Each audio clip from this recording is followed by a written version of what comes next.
Good day, listeners. Welcome to this edition of the Pure Sex Radio broadcast.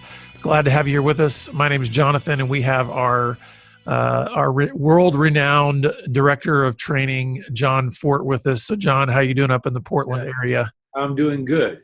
Yes. Yeah. You're not just national now, you're international in terms of your reach. So I'm super pumped, John, because one of the things that we've really begun to dive into over the last year especially, but even a little bit longer than that, has been trying to now help parents and help families to know how do we navigate the issue of sexuality in our culture from a biblical standpoint. And I'm looking forward to, more of these segments on the radio program, because I think there's a lot of parents out there that have a lot of questions about how do we do this. They're seeing so many things in the culture just kind of spinning out of control in terms of gender and sexuality, and they're panicking about, what do I do with my children? And when they come home from school with all these questions or all these things that they're introduced to. So this session, we really want to focus on the fears, right? Helping parents deal with the fears. So how would you start us in this conversation of dealing with fears for parents? The first thing, we have to understand, what are the fears? And as we broken, we realized we needed to know what they were. We assumed them. So we just went out and asked a bunch of parents with the question, why do you not talk to your kids about sex? I just assumed that you don't. And no one said, oh, we do. Right, yeah. So, I know some parents are. So we've had 10 responses, different responses, types of responses. And basically the majority of them could be divided into two categories. The vast majority of them they were afraid that would somehow mess up their relationship with their kid. That's most of the questions. 8 out of the 10 questions were about the responses, were something that basically, this is going to mess up my relationship with my kid. I don't want to do that. The other one was, it's too much work, basically. We had some parents be honest, say, it's just too much. It's overwhelming. So what I want to try to do is help parents understand neither one of those are true. There's one I just have to bring up. A parent said, I'm afraid if I teach my kid God's design for sex, they might talk about it with their friends, and their friends would make fun of them for believing that. Oh, wow. So can you imagine that there are Christian parents that would rather their kid not understand God's design for sex and get all messed up than have their friends maybe tease them for what they believe? Which the irony in that is, if we actually are teaching our children a biblical worldview about anything, that part of walking with Jesus involves ridicule from those who are not walking with Jesus. So it's kind of like there's an irony there of like, well, that's part of teaching your kids about God. Right. So it is tough. So parents were worried about it might create distance between them and their kid. It might make my child uncomfortable. So these are the kind of things that we got.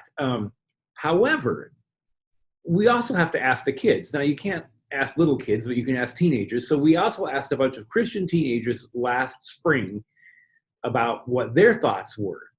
And the two big fears came from kids. And we're assuming that teenagers, can speak for some younger kids better than adults can.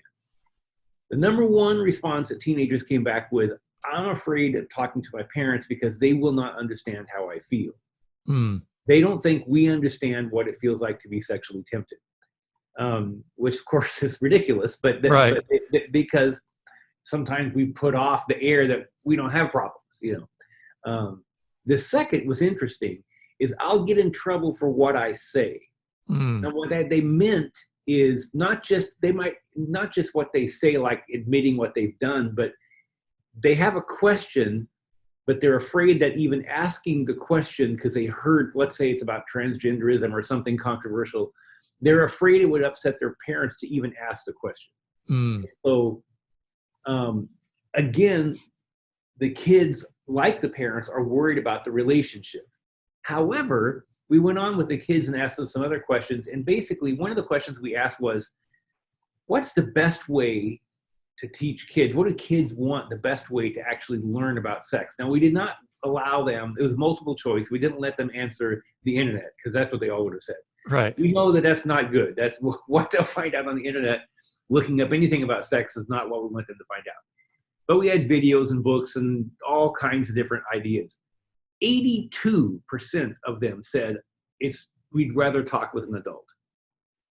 Let's just pause on that for a second, because I want that to sink in to the listeners and the viewers, because I think there's a lot of parents that if you gave them 100 guesses would never have said that that percentage would be that high, that the kids actually want to talk to an adult about sexuality, about sexual issues. Why do you think that is with parents, that they probably wouldn't guess that? Why? What are our assumptions, do you think, that are causing adults sometimes to think teens don't want to talk to adults about those types of topics? Well, maybe we remember that we couldn't imagine talking to our own parents about that. But you have to understand things have changed. And parents talk with their kids about things that most of our parents didn't. Way more parents talk about feelings and emotions with their kids than ever happened when we were kids. So the kids today, not just teenagers, but all the kids, can see more potential for something as personal as sex being possible with parents, if that makes sense. That doesn't seem such an impossibility to them as it To have a did. conversation about that, right? Yeah. Personal things aren't necessarily taboo. Sex still is, but it shouldn't be, but it is. So that is, but the other thing is, you can interact with an adult. You can't interact with a book or a video or some other teaching mechanism. Some of the questions was to read a book with an adult or to watch a video with an adult. No, they wanted to talk with an adult. They want that interaction, if that makes sense. And that is like 0% said they wanted to watch a video or read a book. None, that is not what they wanted. Now, parents might like, can I just buy a book? I was going to say, that's typically the resources that parents then want to shove to their kids, right? Is just go read this book and and don't talk to me about it. Yeah. Anyway, let's talking about that for just a second, that 82% of young people want to talk to an adult about sexual issues. I think that can be incredibly encouraging to our listeners who are having all these fears, all these parents who are having all these fears about talking to their kids, is that they've got an 8 in 10 shot of their child actually wanting to talk in some way about these issues with them, right? Yeah. And I have a couple stories I'll tell a little later on. But I want to look a little more. But then we asked the teenagers, what do you want? What has to be true before you're willing to talk to your parents about sex? And we asked that open-ended, and we had all kinds of questions, and they fell into 3 categories. Number one, 47%, their answer had something to do with, don't judge us for what we might say. In other words, I'm afraid of being honest with you, maybe about what I think, what I feel, the questions I have, but I need to know that you're going to let me say what I say to just as information, to get that conversation started. You know what's interesting to me about that, John, is that isn't that just a good principle in all kind of communication? Yeah. Is like, just can we extend respect to that other person enough to say, get out whatever you need to say, and then we can talk about that, right? And so you're saying that these kids are feeling like, if I can just say what I need to say without there being judgment on what I'm saying, then we can have a conversation. Is that kind of what you're seeing in that response? The other 2 responses were 50-50, 27% each, okay?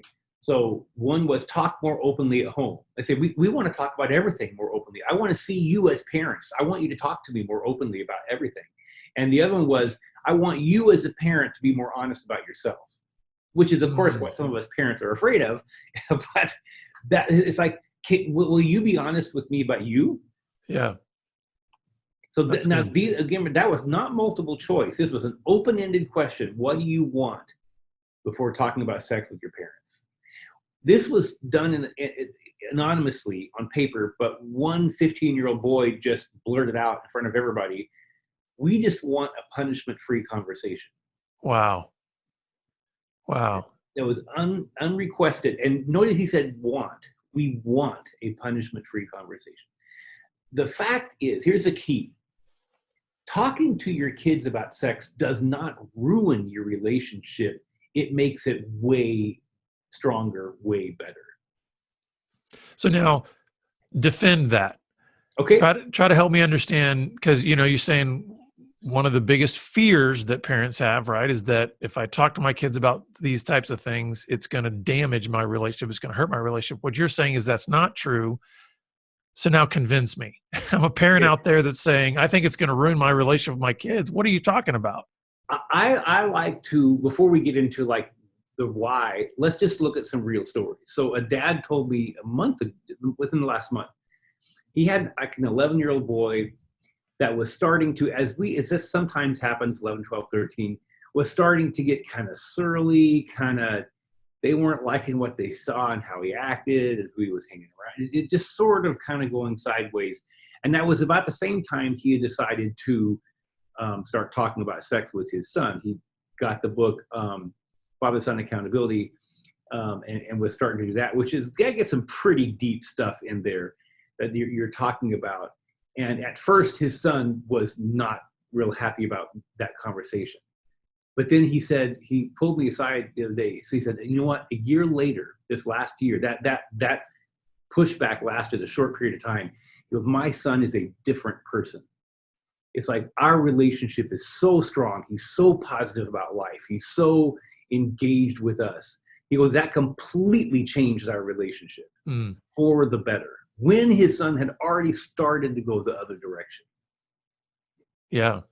Another dad with a son about the same age, they started to read a book like that together. And he said, we didn't even get through the first chapter. And my son just turned to me and started unloading all these questions. And we just put the book away. We didn't need it anymore. Yeah. Because his kid was dying to ask questions. Here's another story. Dad takes his 8-year-old, realized now some parents are thinking 8-year-old is way too young to talk about sex. No, not today. So he decided he wanted his son to hear what sex was, the mechanics of sex from him, not from school or any place or some older kid. See, what happens with kids is whenever kids learn how sex actually works, what do? They go tell all their friends, especially their younger friends. They want to impress them. So that's where kids usually learn about sex, is from a friend. So he wanted that not to happen. So he took his 8-year-old son out in the outing and he told him how sex works. And his son's response was, wow, thanks for telling me. I'm glad I know something. Now I know something my friends don't know. That was his response. So like I'm just talking about dads and boys. That's who we talk with. The same thing could happen with women and girls. It's like when we're open about this and talk about feelings and all that kind of stuff, what it does is the kid says, wow, you've never talked to me about anything that personal. See, it's different to just blurt out a bunch of facts about sex. That's not what I'm talking about. But talking about how we feel and the confusion we have and I don't understand these feelings, this kind of stuff, especially when we as parents open up with that. Those kinds of questions, those kinds of discussions are just so much deeper than what we've had before, that the kids feel very valued that we chose to share that with them and talk with them. Yeah. And it sounds like this fear then that parents have, this is going to ruin my relationship. It begins to get way overblown in the mind, right, of the parent.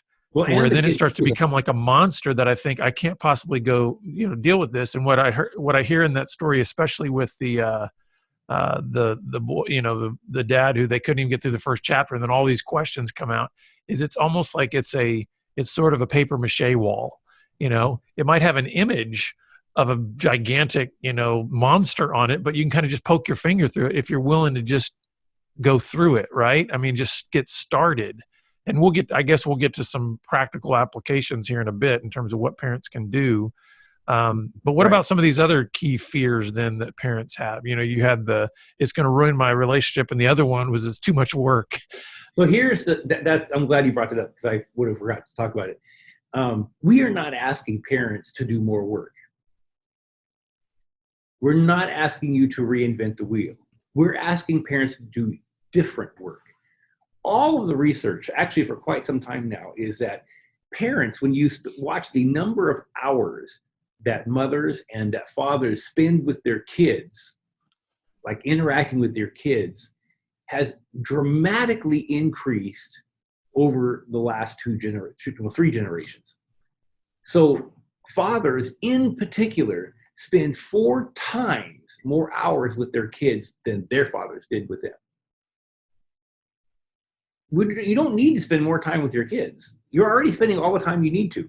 The question is, well, in general, parents are, what do you talk about? Okay, and let me give you an example. One of the best places to talk about sex is when you're driving your kids somewhere in the car. Yeah. You got to talk about something, and it means you don't have to look at each other. It's not so awkward. Save your most awkward conversations for in the car. That's one. Is that parenting 101, like rule one? Yeah. And it makes it just easier on everybody. They can't leave, they're stuck with you. And, but there's a distraction kind of that keeps, you don't have to stare at each other. Yeah, So, no, that's good. So then the other thing I'm hearing too, in that idea of it's too much work is just, I think some of the thoughts that parents have is because, again, on the one hand, they think I've got this gigantic issue that is scary for me to think that I've got to deliver everything that my child needs to know about sex and feelings and sexuality and all of that. And then couple that with, so when they think of that, right, they think that's a huge issue. Then they start trying to work that out in their minds of like, how do they go through, disseminating that information to their child. That's where I think they start creating thoughts of what that's going to look like. And it's usually like, well, how many books am I going to have to read with my kid? And how many, think of it like, how many programs am I going to have to start in helping my kid? And what you're saying is much more of an integrative model. You're already spending time with your kids. It's more of like a shift of 2 degrees rather than 90 degrees, right? Right. Yeah. So the one thing is, that's really important to understand is so that it's the relationship that matters, not so much that all the information, you're not forgetting to tell them some special piece of information. Really, really focus on. And so it is just as important to talk about your feelings. As a matter of fact, if you've never talked about anything personal ever to your kids, maybe the best idea isn't to sit them down and start talking about sex. That might be too jarring. Start with talking about your feeling. And there's all kinds of exercises and things you can do and ideas and conversations around that. You don't have to think of those. That's the book, Honest Talk, that we sell. Every chapter has those conversations all set out for you with kids of different ages. And so it's not just, first of all, you have to build that personal, that we talk about personal things in this house. And what I find usually that's the biggest problem in a family is that they haven't got to that point yet. Well, if you think it about, doesn't mean clear. You might all get along great. You go to the zoo or to the park and you have a great time, but nobody ever talks about the bad thing that happened to you, what the friends did to you that day or called you or said to you, whether that's at work or school or at church or wherever. Yeah, that's good. And I think it's what I'm hearing you say is you've got to enter somewhere, right?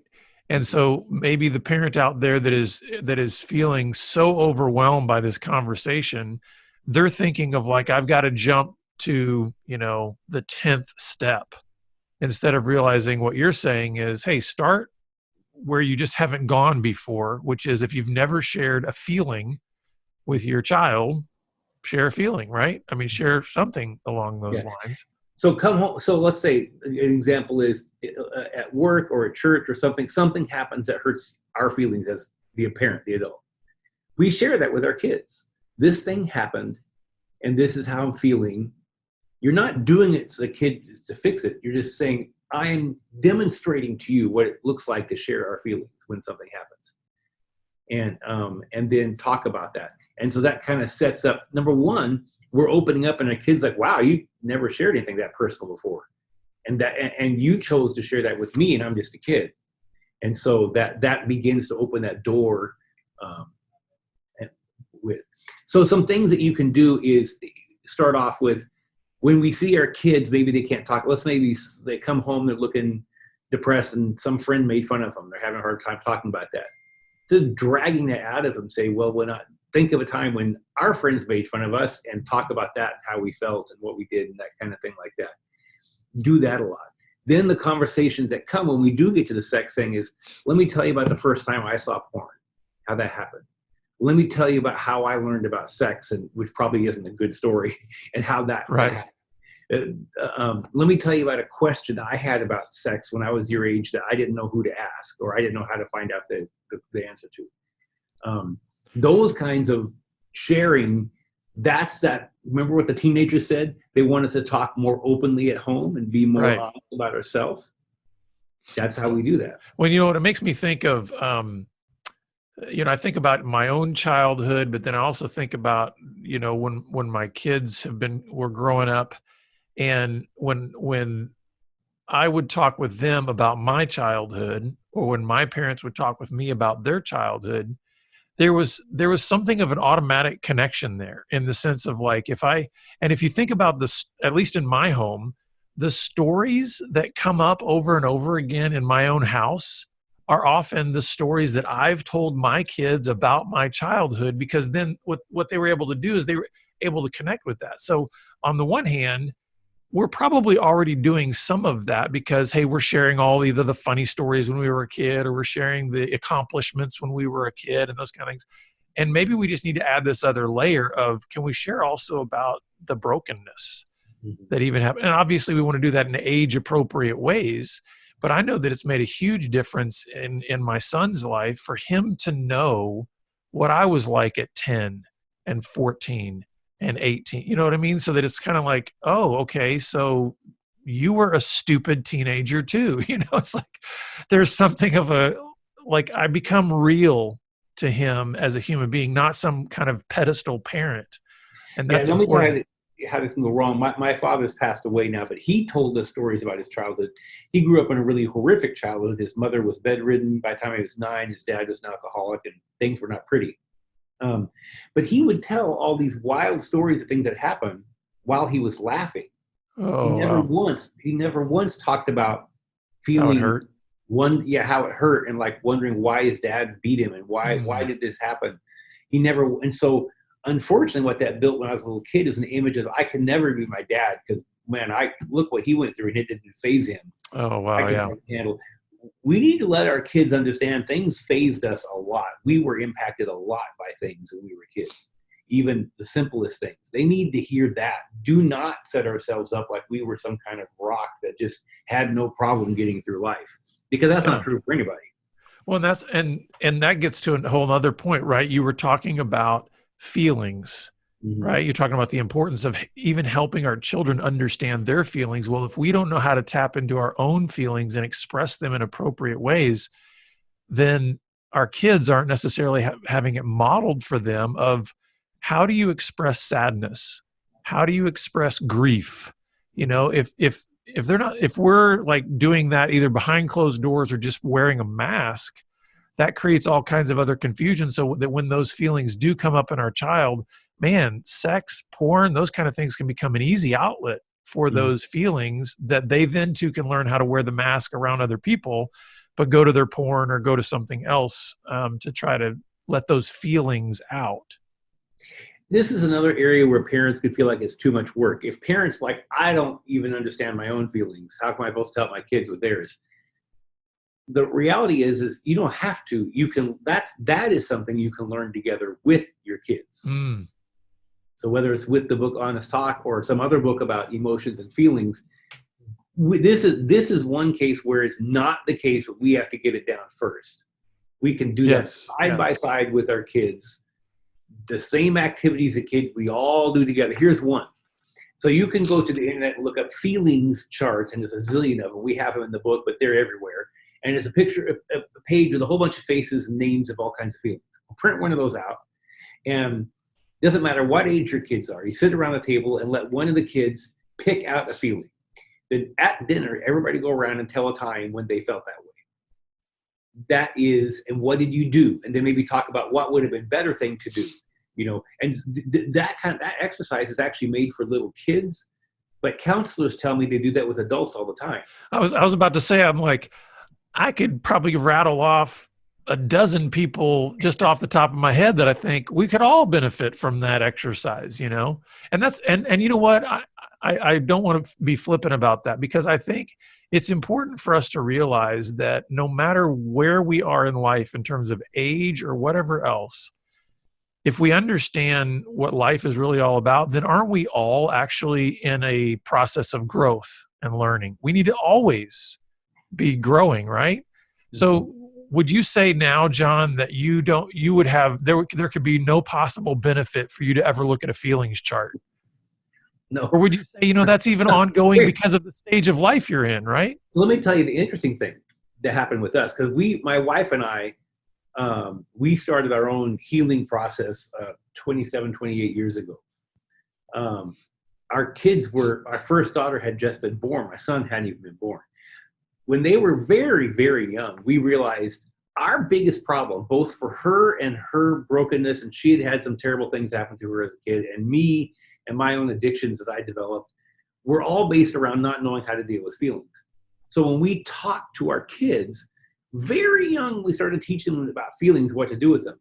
By the time our kids were 10, 11 years old, they were better at it than we were. And they were telling us, now, Mom, Dad, that's not a good way to, it's like, so the fact is, when we start stuff like that, sex is the same way. When we start these conversations when they're young, they become native to it. That's their native language. When we as parents, it will always be a second language to us. Yeah. And so this kind of thing. So John, the feeling. Oh, go ahead. Sorry. I was going to say we're about out of time. So what are some final words of encouragement that you would offer to some parents, and also just pointing them towards some resources that could be helping them to really overcome these fears and engage their kids in healthy ways? Yeah. So you asked me a question that I didn't have. I got to look something up here while you're doing this. Very, very unprofessional, but you asked me a question I didn't expect something in the middle. Again, the reality of this is that this isn't more work. It's just different work. Now, yes, you may have to read a book or something like that, but I mean, you're already reading books. Again, this isn't more work. This is different work. So pick something to do that.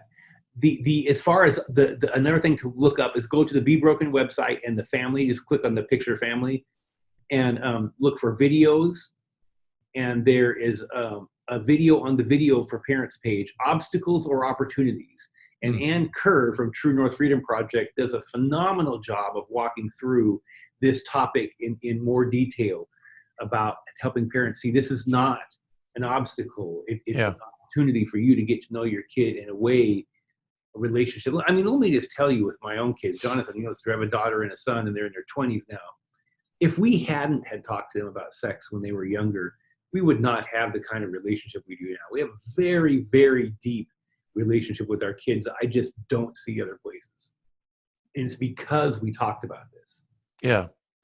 Yeah. There's a foundation that can be laid there. Now, this doesn't remove all, hope for parents who maybe their kids are later teens or they're already in their 20s.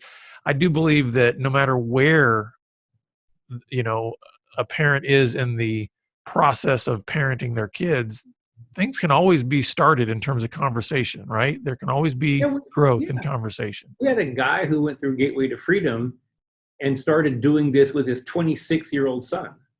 Yeah. And that changed their relationship. I mean, it is never too late. Yeah. So tell people real quickly about the Honest Talk book and how they can get access to that, because that is a book that will help them even navigate these types of conversations. So on the Be Broken website, on the resources page, you should see books, and there'll be the Honest Talk. It's a yellow book. And it's also on Amazon. You can look up Honest Talk by John Fort, and they'd come up that way. And this has resources for that's what it's about: how to talk to your kids about sex from age 5 to 18. And so no matter where your kid is, you can jump in and get some. It has at the end of every chapter for that age group, it has conversation starters. It does all the work for you. Yeah. Well, John, thanks. We always appreciate your expertise in this field, and I know that it's been helping a lot of parents. So thanks for your time. Thank you. And listeners, of course, we're always glad that you're with us, and we hope that you will really dive into some of these resources. I highly recommend the Honest Talk book. There's also resources on our website to be able to link to some online courses for parents that also have helpful information as well. But we look forward to seeing you back here again next time on the Pure Sex Radio broadcast. Take care.